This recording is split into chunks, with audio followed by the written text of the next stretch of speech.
This week we are in Parashat Mishpatim. It's kind of a funny parsha, actually.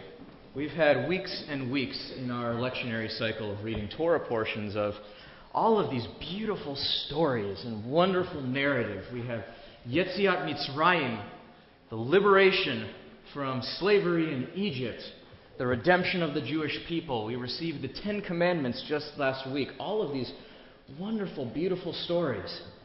And then this guy gets Parashat Mishpatim, which are all laws.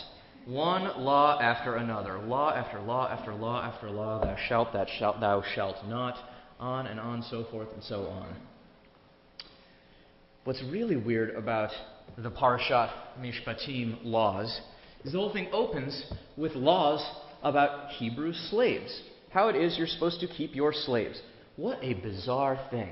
In particular, even more bizarre, given that we just left slavery.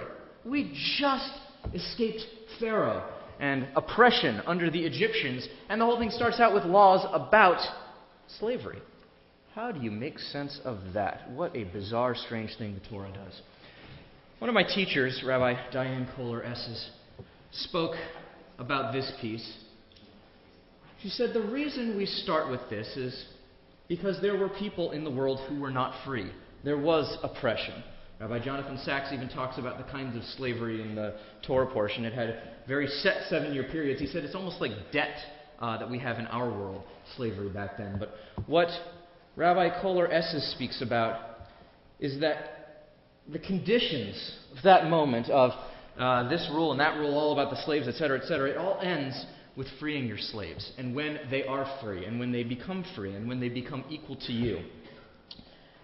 She says that what's important here is not all of the rules about this slave or that slave or whatever, but rather that act of freeing the slaves, making others within our society free. She said that's the reason it follows right after Yetziat Mitzrayim, right after the Jews escape Egypt. The reason we're telling it then is because we know how it turns out. We know the ending to it. We know from our very own Passover story that ends with freedom. It ends with liberation. It ends with redemption. So Rabbi Kohler-Esses says that this parasha is a certain kind of charge to us. We see ourselves, Torah tells us that we are created B'Tselem Elohim, in the image of God. Well, this parsha tells us a little something extra. That not only are we created in the image of God, not only do we just appear B'Tselem Elohim, but that we should act B'Tselem Elohim. That we should seek and work in our world to make other people free. Those who are oppressed. The stranger, we get over and over and over again. 36 times in Torah, it says, you shall not oppress the stranger because you were strangers in Egypt. This is what it means to act B'Tselem Elohim, to act in the image of God. It's to care for the person who is in need, who is a stranger, who doesn't have what it takes to live or to survive.